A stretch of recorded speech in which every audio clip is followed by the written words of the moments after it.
I picked up this hitchhiker on the way over here, and well, you got up when you run over him. It's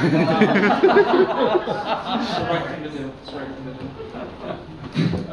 I'd like to start out with the spoken word introduction of a song I wrote quite a few years ago.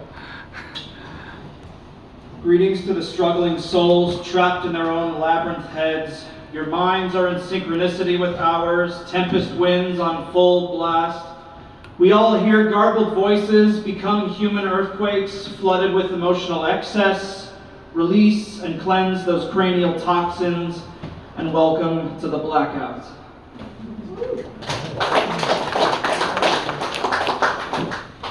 Never attempted this feat before. I never thought I had the fiction bug within me, but I finished a novel recently. Don't know if I'll ever write another again.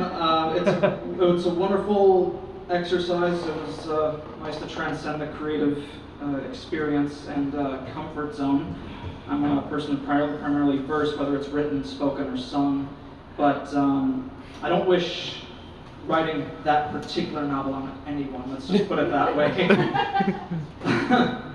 If you want, I can tell you about it later, if you can stay awake long enough. This is just an inner monologue from the main character. And it's in response to this other character telling him with much condescension to be a real man. Because people still say that, apparently. A real man? Who on earth is that? Who could live up to such societal pressure and expectations before crumbling like a poorly erected statue? Who could measure up to set expectations before fading away like an ephemeral mandala in the vibrating sand? My entire life consisted of verbal suffocation, the acceptance and acknowledgement of the privilege of guilt. This privilege outlines my alabaster skin and genitalia. They called many predecessors great men. Were they? No bright ideas have I. Hate is a warmonger's tool of arousal and perpetual conflict. Love is a nihilist's plaything. Is fear a stone-faced construct? Our emotions? Are they to be abandoned in the cranial orphanage that is my labyrinthine mind? Emotions are for the weak, are they not? Stone-faced strength is a divine truth. I speak in nonsensical non sequiturs and panic crimson civil bullets of perspiration.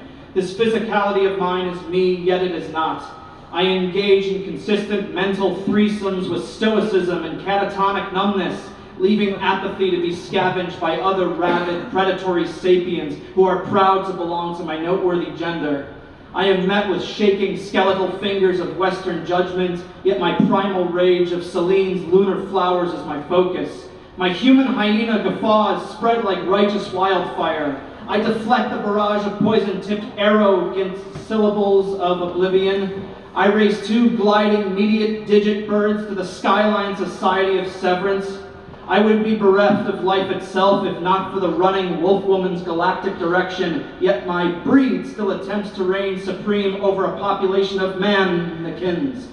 I exit the audience of none, leaving the shadow rats to feast on artificially mortal remains. A real man does not weep. A real man shows no display of fear. If this gospel truth is so, consider me a figment of your imagination.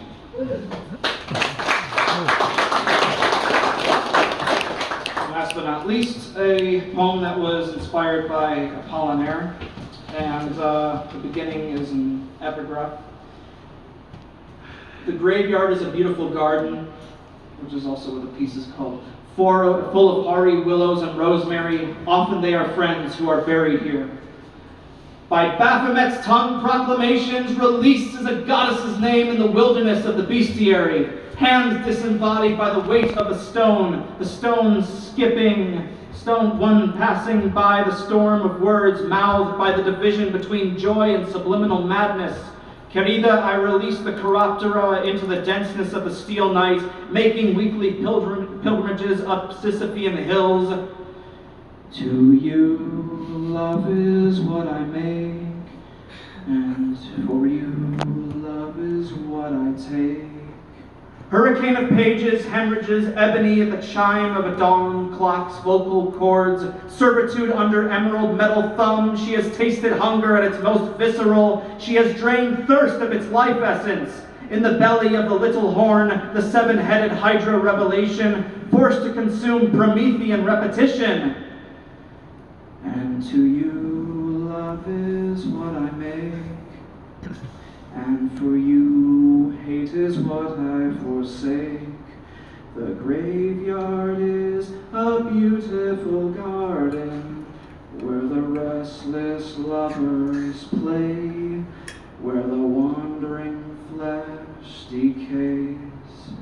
Warmth and water from the darkening goblet to your lips left you in lapses of sacrificial rapture. Impetuosity leaves shadowed marks, sacred geometry on your constellation's skin. A starling birth from sensationalized flashes, a casualty of futile war, a formality of pending peace.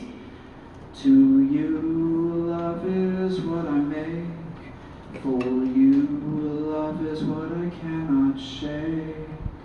The soil of your existence is the harvest breeding our forestrian roots, the death of prayer, the resurrection of humility. Your vessel is a passport to the cosmos. Your cosmos is your infinite arena. Your arena is your confined mentality. Your mentality is a weapon worth relinquishing.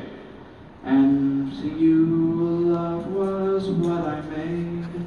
And for you, I left the stars in retrograde. The graveyard is a beautiful garden, where the restless lovers sing, where the wandering flesh finds new souls to which they cling.